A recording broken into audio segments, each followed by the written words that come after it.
So finally, can I introduce Fiona Murphy, who's the Assistant Nursing Director at Bolton and Wigan NHS Foundation Trusts, who's going to talk about some of the initiatives in her area. No presentation. Oh, there it is. Good morning, everybody. My presentation, you will find, is a little bit different, but I like to be different. Really enjoyed the presentations. Thank you very much. Okay, I've been invited here to talk to you this morning about our developments across Bolton, Salford and Wigan NHS trusts, and really our journey to get there. I absolutely am so proud to be a nurse in an NHS Foundation Trust, and I have had the most wonderful journey to get us to where we are to be. And I'm not telling you it's perfect. I'm not telling you it's been easy. And it's been a massive challenge, but I am telling you I am really proud of where we are today. It's been a wonderful journey. We are the they. And the bottom line is, it's been amazing because I work with the most incredible people every day. Who do I work with? Who is part of our end-of-life team? In the acute hospital setting, the end-of-life team are the porters, the domestics, the ward clerks, the nurses, the doctors, all allied healthcare professionals, the coroners, the police, the mortuary staff. They're every single person that comes into the acute hospital setting that contribute to care of the dead and the dying, and all of those families that we meet every day. Death and dying is everybody's responsibility in the acute care setting, and that's something that we've learned. And how have we been able to change a culture working in partnership with all our healthcare professionals every day? It's been difficult. I was an ICU nurse for very many years. Straight from qualifying, that's where I went. And actually, working in the intensive care setting, we were very well versed at looking after dying patients. We were very well versed and practiced at having difficult conversations with families every day. We were used to withdrawing treatment from patients in the intensive care setting, including families. But what we weren't very good at was demedicalising care on the intensive care setting. I became a bereavement nurse specialist back in 2002, working on my intensive care unit. But ultimately, my remit was to try and increase organ donation. I loved my job.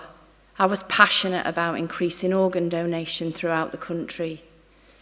But very, very soon in my career trajectory, I found that an ethical challenge. Not because organ donation was a challenge to me, but actually because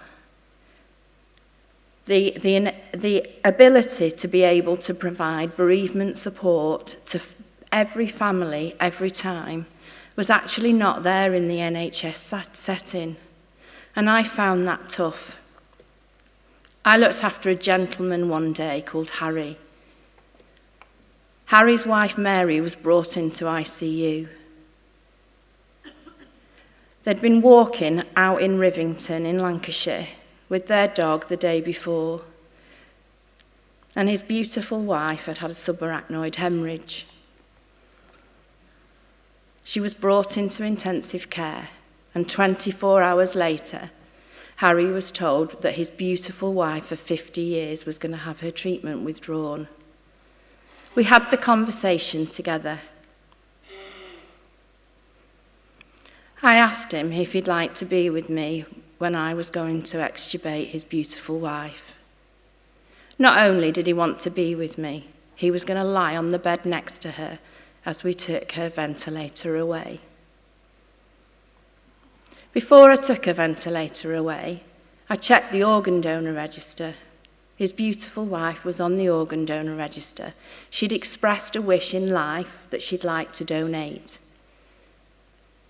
While we were sat with Mary and he was lying on the bed stroking her beautiful face, he shared that actually, I really don't want her to be touched. I want her to die just as she is right now, in my arms. That's okay, I said. We took the ventilator away as he was lying with her. And together, later on, we did care after death. He actually gave me down the banks because I put the parting on her hair on the wrong side, and he combed it the right way. He put oil of Ulay on her face, and we had the most beautiful experience. The following day, when I was going to do a bereavement follow-up phone call, I was told by my hospital manager that I couldn't do that because I wasn't funded to give bereavement follow-up. I was distraught, so on my day off on the Thursday, I did follow up Harry. In fact, I went round to Harry's house and I had cheese on toast with him. Very soon after my experience with Harry, I realised there was a massive deficit for bereavement support within the NHS and set up a bereavement service. My trust acknowledged my concerns, and the bereavement and donor support service was born. It started an intensive care unit, 6-bedded unit, and slowly evolved out within Bolton NHS Trust. We won many accolades for our bereavement service, and eventually 3 years ago I was invited into Salford Royal. Because it was a slow evolution in Bolton Hospital, how could we do a quick fix of changing a culture in another organisation? Lots of things, and I'd learned lots of things that didn't go right in the first organisation that I worked in. For me, working with palliative care nurses was fundamental, but palliative care nurses were there for symptom control. Bereavement nurses are there for emotional support and actually making every single generalist nurse in the acute hospital setting a specialist in delivering end-of-life care. When we need extra help and support, we need to go to the specialists for help. But actually, our bread and butter is looking after the dead and dying in the acute hospital setting. But actually, it was more than that, so we set up bereavement improvement groups. And on those bereavement improvement groups was everybody in the organisation, from porters right through to consultants, because together we could change the culture. We came up with the fact that we needed a dignity in death logo, a symbol that we could identify dying patients throughout our trust. On my initial slide, you saw the swan. I'm going to show you a video at the end of my presentation in regard to how the swan works.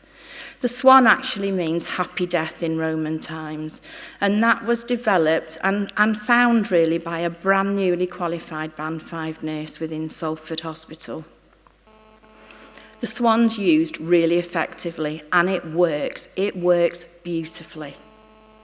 It gives staff permission to act and permission to break the rules that don't exist. Where does it tell me that somebody who's in the last hours of their life can't have their dog brought into a hospital? Where does it tell me that somebody in the last hours of their life who's 21, who's never had a 21st birthday, who's going to die, can't drink a bottle of Budweiser or can't at least try? Where does it tell me that I can't bring Christmas forward to September for a patient who was actually going to do Christmas this year for their 3 grandchildren?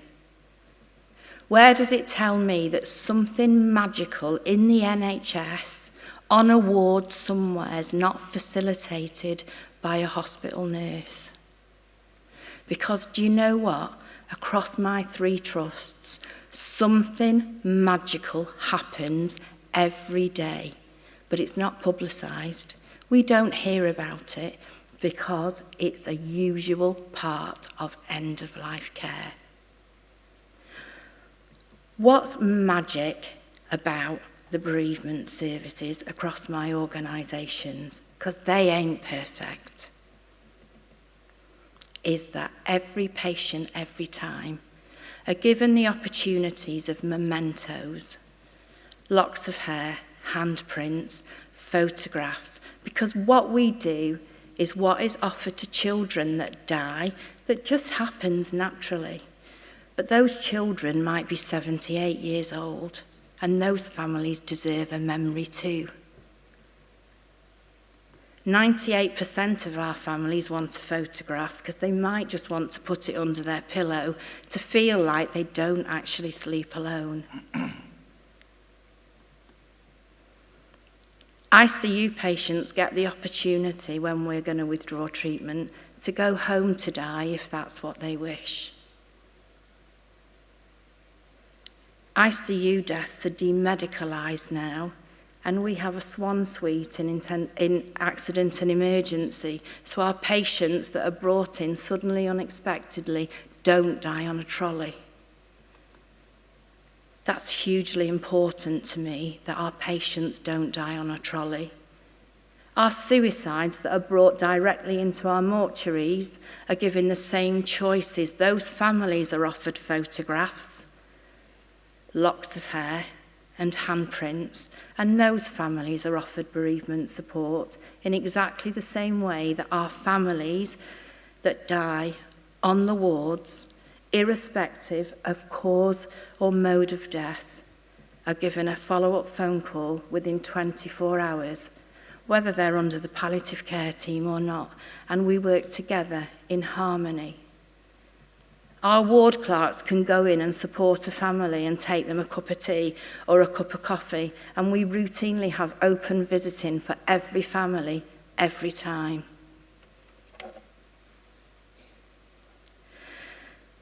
The swan symbol is giving permission to act, from nurses to families, for all it's a fact. We can break all the rules that do not exist to ensure that life's end is changed with our gift. The end of life is in tune with our birth. It's the other happening to all on this earth. To compassionately care with our patients each time. Quality care without reason or rhyme. Seeing loved ones supported and cuddling together. End of life care that's remembered forever. Photos, hands held, and priorities of care, as well as donation, all staff be aware. The choices on offer are here for the need of courage and togetherness. With this we will succeed. Fulfilling one chance is my true aspiration. We need to embrace this across the whole nation. If it's right for me, then it's right for you. It's something that every one of us can do.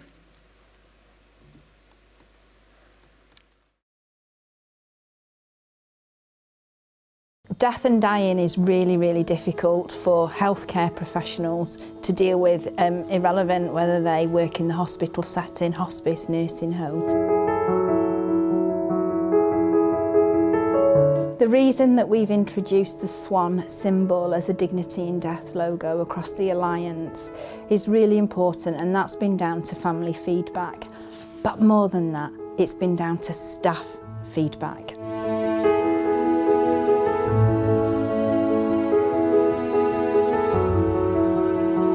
We want to be able for housekeepers to be able to see the symbol on the side ward door or on a curtain in a ward area or on an accident and emergency, and realise that family have been in there for a couple of hours and they haven't had a hot drink or they haven't had a meal. So we automatically take it into them so that we can offer all the things for the family, because we're caring for this family as well as the patient. Because my relative is dying in hospital doesn't mean to say that they can't be surrounded by their own personal possessions. It doesn't mean to say that they can't be guided and supported and empowered by the nurse at the bedside to give that mouth care with their favourite flavour, be it whiskey, Ribena, because that family can't understand why they're not having fluids or hydration.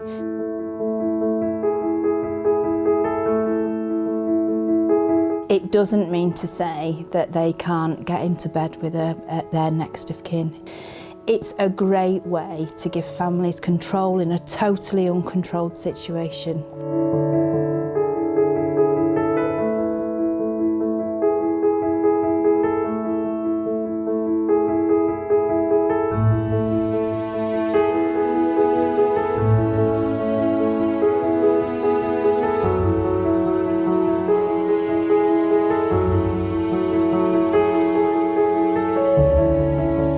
When the patient's property is put into the swan bag, we want staff to identify that these families need a little bit of extra nurturing, and through the grief response we all react in a unique and very personal way.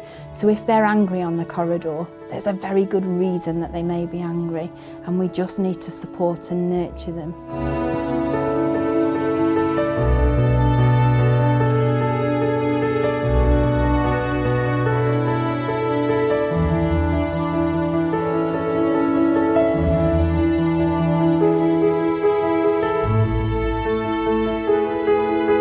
He struggled to breathe all through the night. She felt helpless, not knowing how to ease his fight.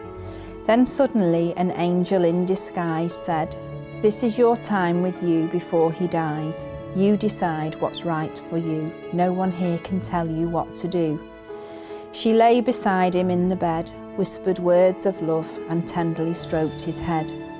His skin was smooth and warm and rosy. She held him tight, cuddled up comfy, cosy.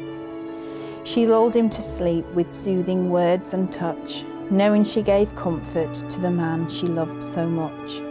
Exhausted too, she fell asleep, as one by one the nurses came to peep.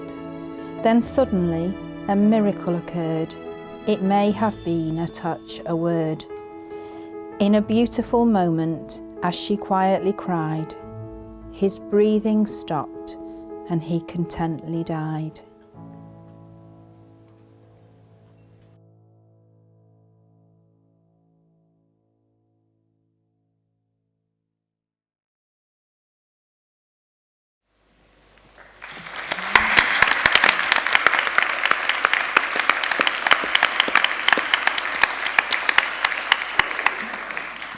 I wanted to ask actually about Lincolnshire with the suite there. How did you look at the skill mix with the staff that are there? Are they all hospice? Is it a mixture? How have you it's a mixture of staff.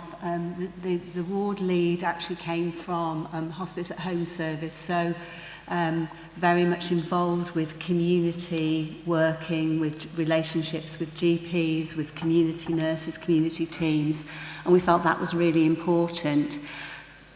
The rest of the nursing staff and our wonderful healthcare support workers came from mental health background, came from acute hospital background, and I think the important thing was that we provided a months-long induction before the team ever started working on the unit before it opened, so that we actually enabled them to get into palliative care mode and to start to think about the other domains of care other than physical care. Ross? Enjoyed all those presentations. I'm glad we asked you to come and tell us about the challenges, the culture clash of hospices and hospitals working together. But I'm particularly pleased that Fiona, you came to tell us what's been possible in Bolton, because what you've shown us is that hospitals can do it, and I'm sure hospices can help make that happen, but we need more inspirational nursing directors in hospitals to do what you've done in an extraordinary way in Bolton. I just wanted to applaud you and thank you for sharing your story. Thank you.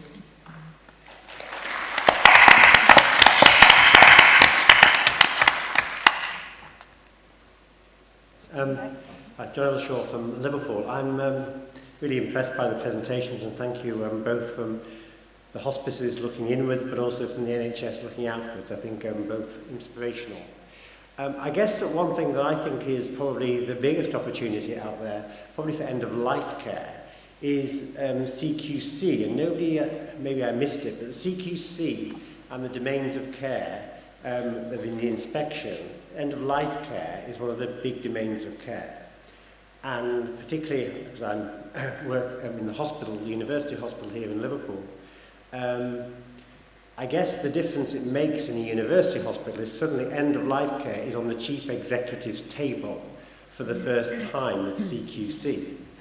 And they have to achieve a number of different things there, which is almost impossible for them to do without palliative care expertise and input.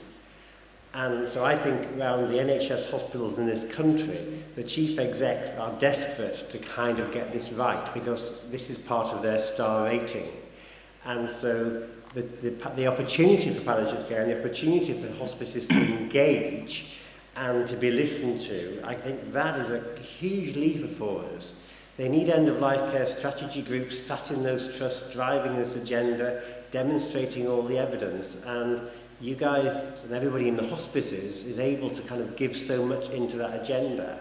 And I think that's an opportunity. So if you're not familiar with the CQC end-of-life care inspectorate in hospitals, go to the website, have a look at it. All the hospitals in the country by next March will have been through the first phase of CQC. A few have got outstanding, some have got good, quite a lot have got, poor or not acceptable. And those are the places that really are the big opportunities. And you'll find that when you go into NHS hospitals that are in special measures and have got no money, will have money to improve end-of-life care if it's CQC sensitive. So don't be put off by that. Look at it as an opportunity would be my advice. Can I just respond to that? Because I did pick up in my presentation that what's interesting about our palliative care service is it wasn't on the radar of the senior people in the organisation until they had their CQC inspection recently. And it's that requirement for them to provide a 7-day palliative care service, which is what has kind of reignited some of these discussions around, okay, so what's the hospice really doing here? And, we've had repeated conversations about how it works and who funds it and what we're doing, but actually they're very interested now. So, sure, and I think with that interest, you'll find that funding will they need to make the funding flow from them. We're waiting, yeah. But I think that is the lever that's there now, so I think that opportunity is really good.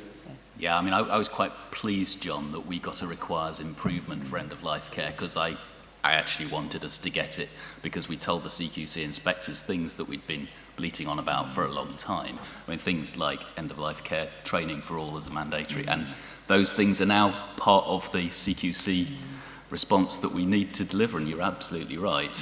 There's a completely different attitude from board downwards.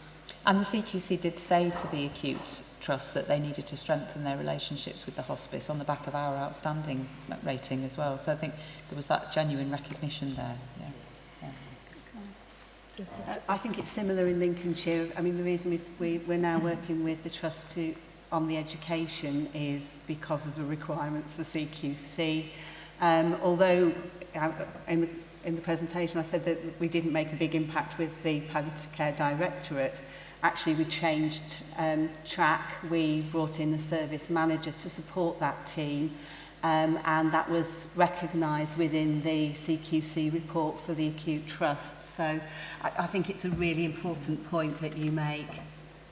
My name's Andrew Thorns. I work in East Kent for Pilgrim's Hospices and also East Kent Hospitals Trust. And so a lot of the things you've been saying are quite interesting. And we have a similar debate about how much the hospice should input into the hospitals. And at the moment we get about 25% of our funding from the local CCGs. I guess that's fairly normal. And we provide the other 75% to go into the community. And yet when it comes to the hospital, we don't do that. We insist on them paying for everything. So it's interesting, there's a bit of a contrast in the way we approach the community, the CCGs and the hospital, which has caused a certain tension in discussions. And I'm interested in John's point about the CCG as one lever, but I'd be interested to know what other levers we can use to try and influence the trust. Because as you say, most people die there with general dying needs, and it should, I think, really be their responsibility as the hospitals to do that, and not us as a hospice to try and meet all those general needs, but just to look at the more specialist areas. So I'd be interested in your thoughts on both those points, how we justify our different approaches to community and hospital, and what other levers we might use to try and influence the hospital. Well, I mean, I suppose what I would say is that, you know, the most honest response is I do wax and wane about how I feel about the funding side of it. But I think, as I was trying to say, it's that bigger picture and seeing the total population and the contribution that we can make to end-of-life and palliative care across all settings. So every time I have an argument with myself about whether or not we should be spending the money, I'm also trying to say to myself, actually, we're just as bigger and important a player as any other health and social care organisation, and we don't question that level of subsidy quite so much for other services. So we do need to apply the same rules, and that's why, you know, it's a no-brainer really for me. We've got to continue to work with the hospital, and although we haven't identified any funding at the moment to you know, increase our provision there, and I am determined, because of the points that the other chap made about the CQC and the funding that might come through the acute route, I'm determined not to bridge the gap on the 7-day services. I'm not saying we wouldn't look in the future at other ways of increasing funding as well. But David, you'll probably have something to say about other levers, I would think, wouldn't you? So. And I think one lever that we do have is that the hospice is a bit of a demonstration project. And so it's sort of linking with what you were saying about, you know, why can't we do this? You know, why can't we bring the dog in? Well, you know, if the hospice is showing a way in which it is safe and it is working to bring the dog in, to do those other things, you know, what is it about the hospice that makes it a unique environment, and how can we put that back into hospital? And using the hospice as a demonstration project, I think it's a strong lever. You know, there is nothing, probably the biggest change in that chief exec who I spoke about before, he's not there anymore. Biggest change in his view was when a relative of his was admitted to the hospice. His eyes were open, suddenly his view of what we could achieve, and, you know, went back and said, why aren't we achieving some of these things in the hospital? Yeah. It'd be interesting to hear perhaps if anyone's got any models, particularly of shared funding around acute services, because that does seem to be less common. But perhaps you have a think about that. Number one.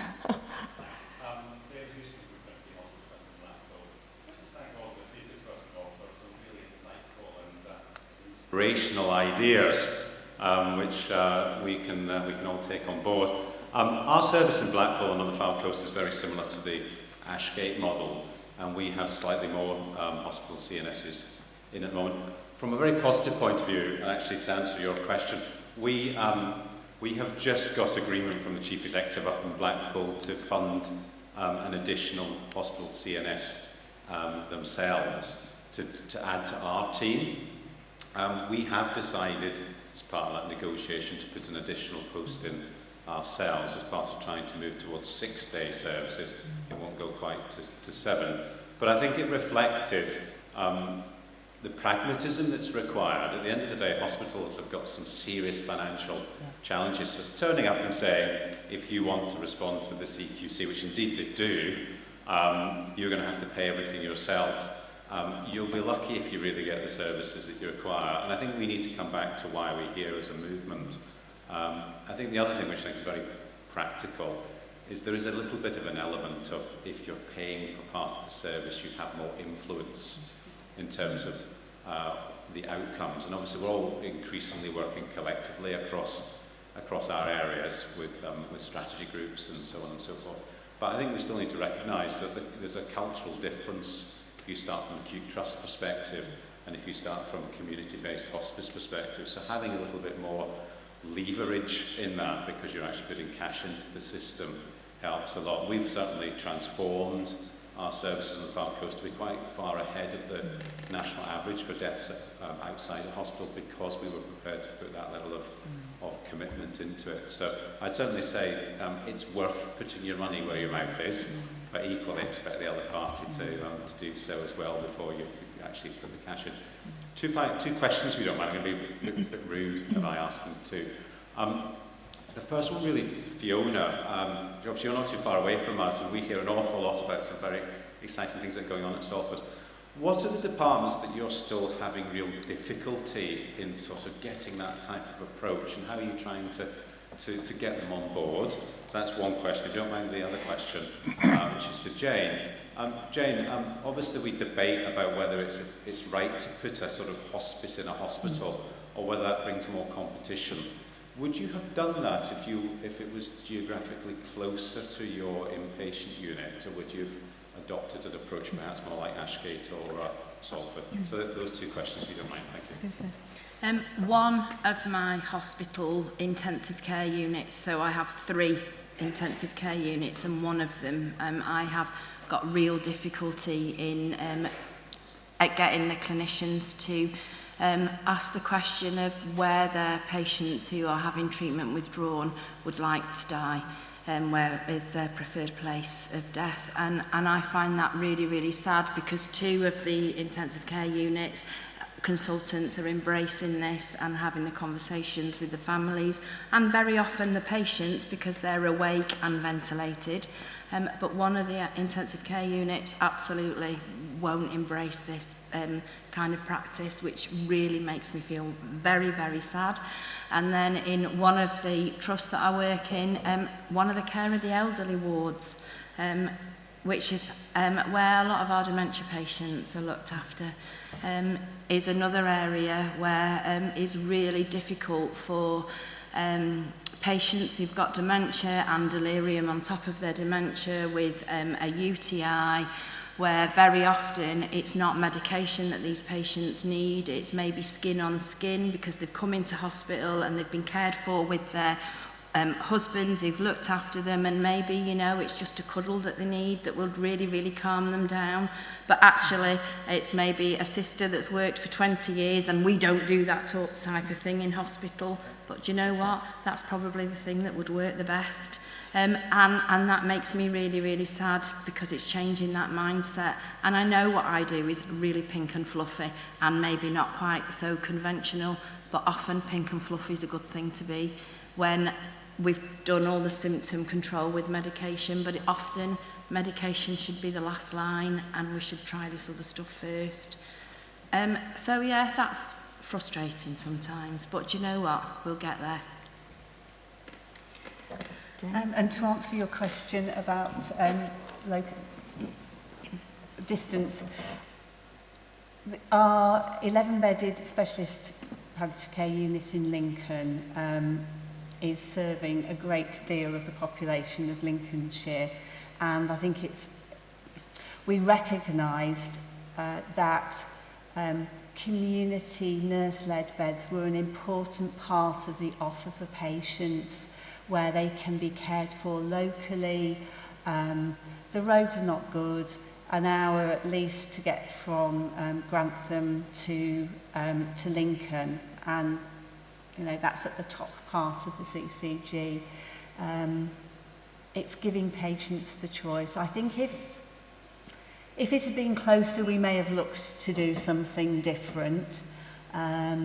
We had looked at working with a nursing home, but it just wasn't going to deliver what we wanted to deliver for our population in Lincolnshire, and what we felt they needed in terms of the care that we can provide, because we do have the opportunity for them to have interventions if that's required. They do have daily access to OT, to dietetics, to physiotherapy. It's not just about the nursing. So we want people to be able not only to have good end-of-life care, but actually to return home. And I think that's one of the important aspects why we decided on that model in that locality.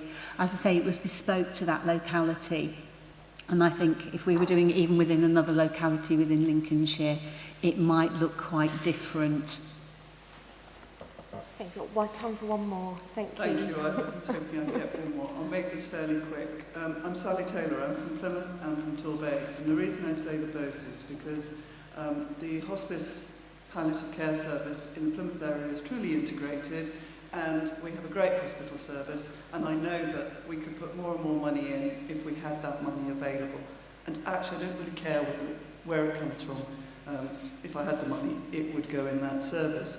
I just wanted to suggest a couple of things in terms of ways to make a difference. Because we've actually got that great hospital service, and I'm saying that because I've got one of our doctors in the room and she needs to know that she's appreciated. There are other ways and means. One of the things I've done is become non-executive director of the hospital up the road.